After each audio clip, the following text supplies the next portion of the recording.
இந்த வேத புத்தகத்தை கையில் எடுத்தேனோ, என்றைக்கு பரிசுத்தமாய் வாழ வேண்டும் என்கிறதான எண்ணத்தை எனக்குள்ளே உருவாக்கி கொண்டேனோ, என்றைக்கு ஆண்டவரே என்னுடைய கண்களுக்கு கலிங்கம் போடுங்கன்னு சொல்லி ஜெபிக்க ஆரம்பித்தேனோ, என்றைக்கு என்னுடைய நாவை கர்த்தர் பரிசுத்தப்படுத்தும்படிக்கு நான் ஒப்பு கொடுத்தேனோ, என்றைக்கு என்னுடைய சிந்தையிலே அசுத்தம் வராதபடிக்கு தேவன் என்னை காத்துக்கொள்ள வேண்டும் என்று சொல்லி நான் ஜெபிக்க ஆரம்பித்தேனோ, அன்றிலிருந்து இன்று அளவும் இடித்து பிழியப்படுகிறதான ஒரு ஒலிவ பழத்தை போல நசுக்கப்பட்டுக் கொண்டிருக்கிறேன்.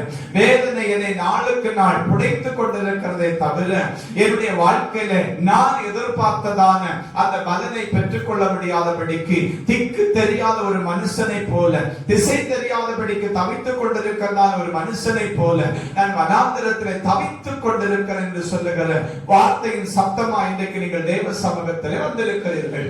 உங்கள் ஒவ்வொருவரையும் பார்த்துத்தான் ஆண்டவராக தேவன் சொல்லுகிறார், அவரை தேடுகிற உங்களுக்கு நிறைவான பலனை அவர் இந்த மாதத்தில் நிச்சயமாய் தருவார். அல்லேலூயா சொல்லுங்க பார்க்கலாம்.